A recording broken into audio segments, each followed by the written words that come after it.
All right, in this lesson here, what we're going to do is take a look at inheritance. Very, very, very important concept to make sure you grasp because you're going to be using it often.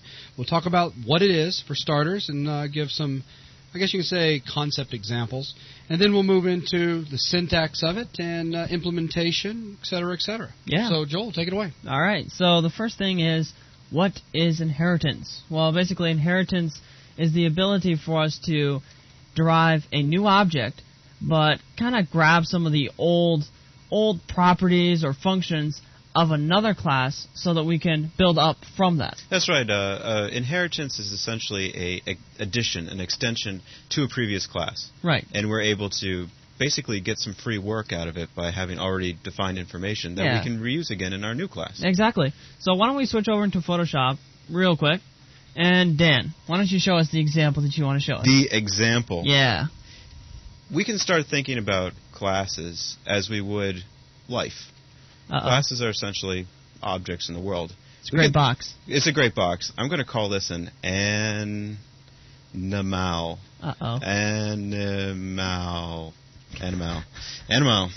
Okie-doke. And essentially, an animal is going to have some functionality to it. It's also going to have attributes. We could think that an animal, for instance, has 50 organs. And this information can be passed down to other classes, which we could consider to be, say, a mammal. So basically, a mammal is an animal. Is an animal. But we could also say a fish. So fish is also an animal. Fish is also an animal. But they're different. They'll inherit the same information with, say 40 organs. 50. 50 organs. Right. Sorry. But we will be able to change the information if we want to. We could also say, just for one more example, a dog. A dog is also a mammal. It's a mammal. But it's not a fish. But it's not a fish. Right. That's important. It's a one-way street. It doesn't go both ways. Right. But we can change the information. Oh, yeah. We can change the information. So, like, say dog, we want to have 20 organs. I don't want to X the dog, but 20 organs. This will override this information of the 50 up top. But just remember that everything defined, like mammal, fish, will still have 50 organs. Right. As a default. Yeah. Because of the inheritance. Yep. Does that make sense? Yes, it does. Okay, good. All right, so let's switch back over into .NET, VTM2. And what am I thinking? And we, as you can remember, in the last lesson, we developed this point class. Yeah. Well, what if we wanted to just develop a little bit more and make it into a vector class? Well, as you may remember from your old school days, a point and a vector have a lot in common. Yeah, because a vector is basically X, Y, and Z. Yeah, and look, a point has X, Y, and Z. Wow. And we're going to need to be able to set the X, the Y, and the Z. Right. And get the X, the Y, and the Z. So we could inherit the information from point. Exactly. And make a vector class. Yep, imagine awesome. that. So what we need to do, but the addition, subtraction, that sort of operators are going to be different between a point and a vector. Well, that's just gets down to the mathematics of it. Right. Because they're different creatures. Right. But they have the same basic information. Yeah, they do. And properties. Right. So we're going to kind of just inherit from point to create our new vector class. So how do we do that? Let's come down all the way to the bottom here. And let's kind of just comment this off and say, we can say point class end. And the reason Joel's writing this below the already defined point class is because we need to know about the point class before we write the vector class. Right. If we put the vector class before the point class, it wouldn't know where the point class is. Oh, what's the point class? Yeah, that's a bad thing. So all we need to do, like we did before, class vector. Now, we want to inherit from point. So what we need to do is with the colon, we say public point. So that essentially says, I want to get all the functions, all the public information from point. And be able to use that in my vector class. That's right. It'll become part of the vector class. Exactly. So inside of here, what we want to do is let's declare the public section. Okay. And inside of here, we'll say, let's create a constructor. So float, just like we did before, capital X equals 0, float capital Y equals 0, and float capital Z equals 0. So what we're doing right now is called we are rewriting the constructor if we didn't actually have this in there, it would be defaulting to the point functions constructor. That's right. But since we want new functionality, we're going to write our own. Yeah. Oh, okay. So let's now define this vector class, well, this vector constructor that we've just created. So vector and our colon, and this is going to be the constructor. And again, we cannot redefine the default argument. Values, yep. So instead of here, we could just do this. Now, what do we want to set these to? We could, if we wanted to, come in here and just say set x, x, set y, y, set z, z, or something like that. But since we have access to our point constructor, if you will, we can come in here and simply use our colon here, and say point x, y, and z. So the idea is we're able to call the inherited classes constructor from our own constructor. Right. And we do that with the colon operator. Right, and we're passing it x, y, and z to save us time. Okay, so that's going to initiate all the information that we need. Yep. And if we wanted anything extra inside of our vector constructor class, we could add it right here, our vector constructor. So we can add anything we want right here. But we don't actually need anything else. In our case, we don't really need anything else. Okay. So let's just leave it at that. Now, back in our main function, it's empty at the moment. Let's declare a vector class. An instance of the vector class. Right. Just like we did with the point class, except this time we're going to be making a vector. Right. And we can send 1, 2, and 3 to this guy. Look at that. Everything's good, right? Yeah. What's wrong here? Nothing that I can tell. Oh, there isn't anything wrong. Haha, just seeing if you're awake. Haha, something is wrong. Yeah. Well, these are 2 warnings. Not allowed to return type. Let me see. Oh, I see. Line 123. I'm missing E. Just like any other class, when we define it, we have to have the semicolon at the end. If not, we're going to get an error. Yes, and we don't want that. That's just one of those nitpicky mistakes that happens that you'll see every once in a while pop up in the code. Yeah, that's right.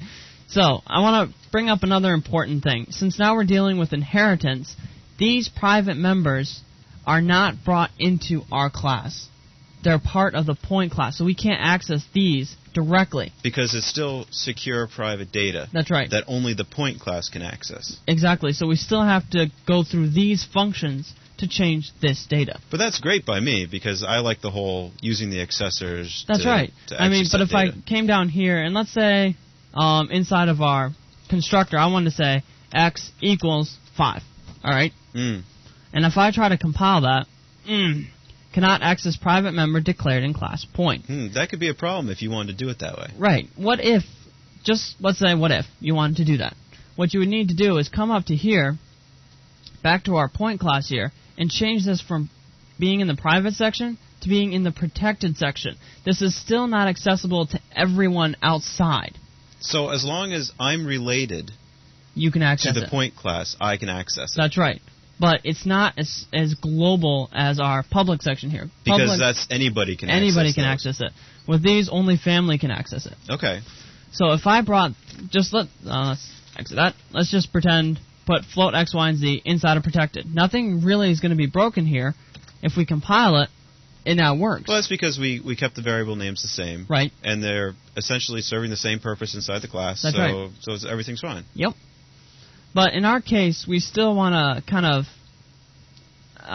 keep that whole object-oriented kind of concept in mind here. So we want to keep data sort of protected, if you will. Yeah, private. What you want is access to it in our future classes. Right. And this is the way to do it. Yeah. Okay.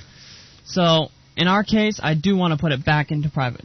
Okay, so nix what I just said. We want to keep it private. Yeah, that's what I meant. Okay, that makes sense. Yeah. No, that's fine because it is object-oriented. It's good to keep as much data as you can protected, even from family. Yep.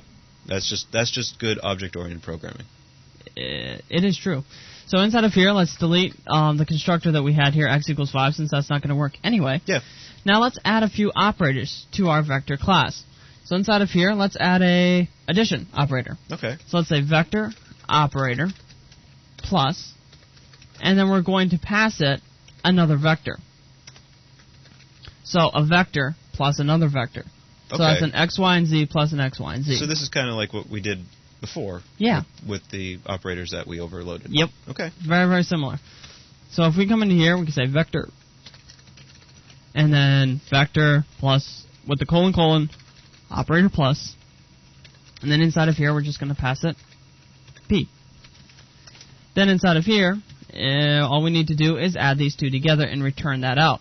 So, we first need to declare a temporary variable that we can return. Yes, because the return command works by returning a value, which is returning a variable. Yes. Yes. That sounded confusing, but yeah. Yeah, sometimes I'm backwards in what I say, but You try. I try.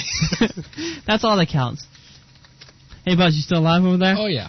All right. Just handling a few things in the background, unfortunately. Yeah. All is good. That's good. So let's say out v, which is our new vector that we just created. We're going to set his x equal to our x plus the x that was passed to us inside of the vector p. Okay.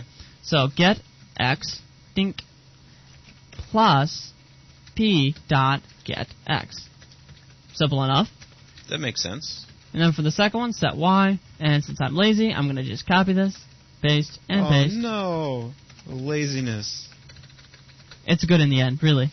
Yeah, it is a little bit faster to cut and paste, I have to admit. Yeah. Now, since we have that, we can just return it. Isn't that difficult? Now, what I would like to see you do Yeah.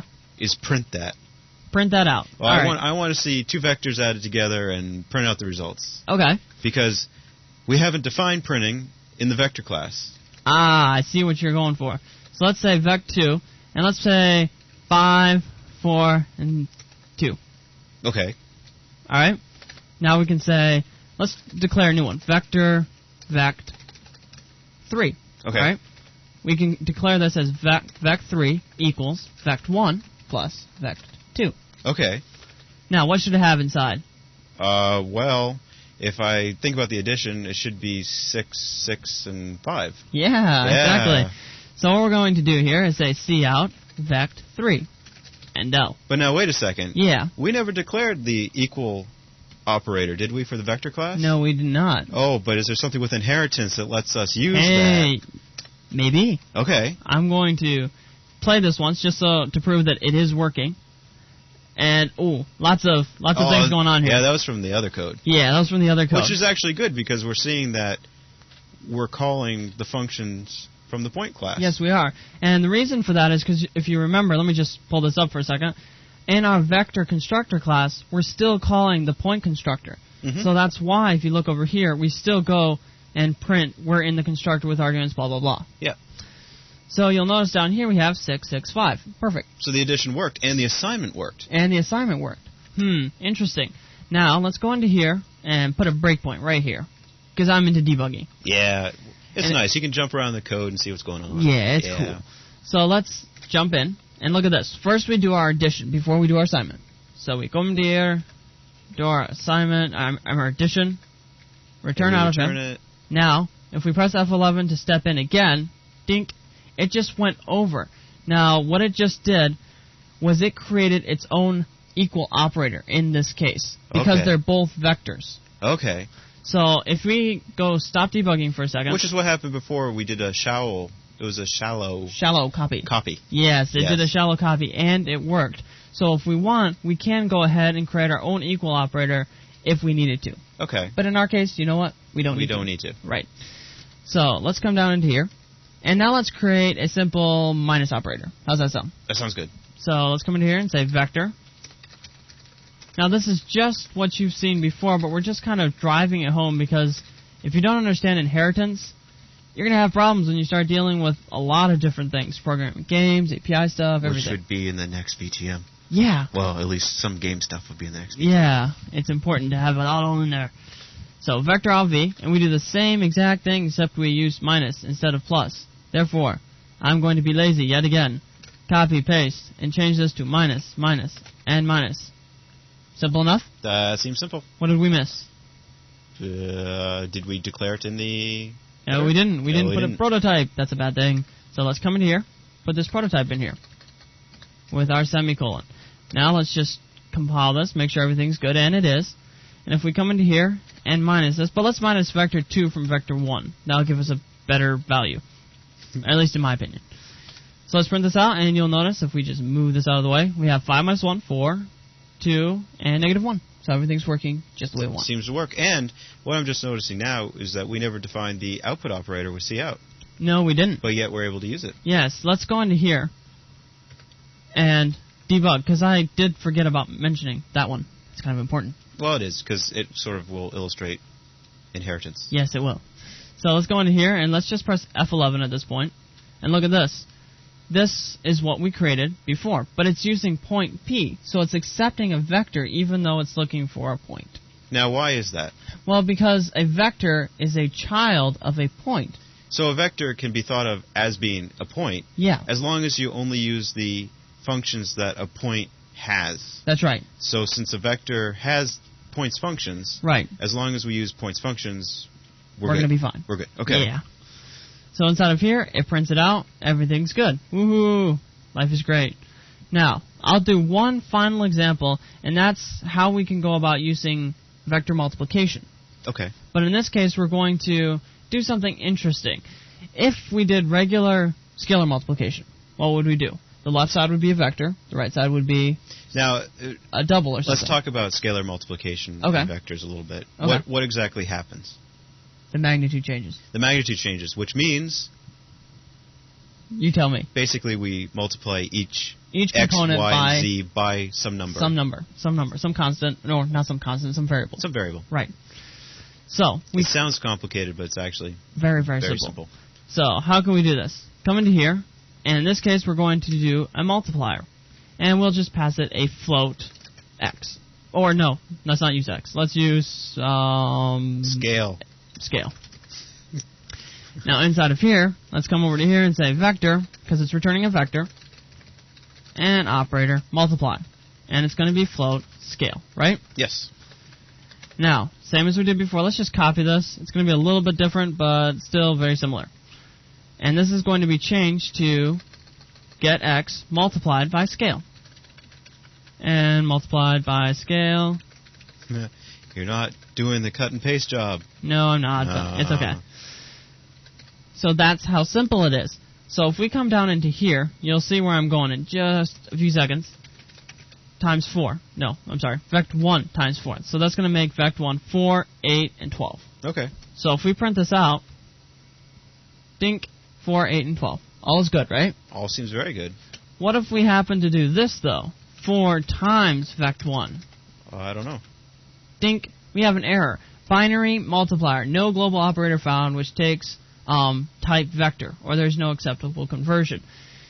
The reason for this is it's accepting as the left operand a vector, and the right operand is going to be a float. That's because when you're dealing with overloading operators inside of a class, you sort of automatically get who you are. That's right. So you don't So need you it. get the this. Yeah, you get the this. What if we wanted to change it? Well, in this case, notice this is part of the vector class.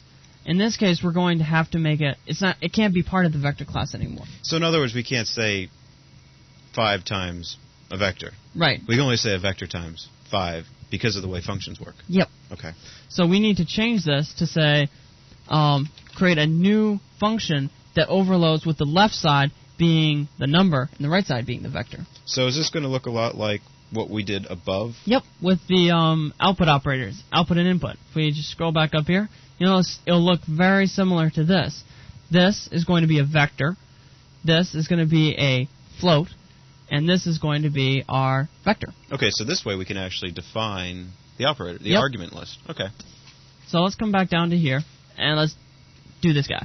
So operator, multiply, constant, float, because we're not going to be changing it. And we'll just pass it by reference. And this is going to be vector. If you want to say anything while I'm typing, I'm perfectly cool with that. Okay. Elevator music, I don't know, anything. I had a really lovely dinner tonight. It consisted of sort of Chinese food, some egg rolls. It was really good.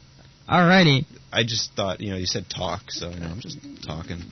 That was a good effort, really. Yeah, thanks. What I'm impressed with right now, getting back to the code, is how little we've changed Right. to get so much functionality. That's right. And We don't because need we to haven't redo- changed really anything. Yeah, we haven't. We've just expanded, adding multiplication, subtraction, and addition. Yep. And everything else came along for the ride from the point class. Yep, set X, get X, all that stuff. Yeah, I mean, that to me is cool. Powerful. And yeah, cool. Very, very cool. So now we can do exactly the same as we did with this multiplier. Dink.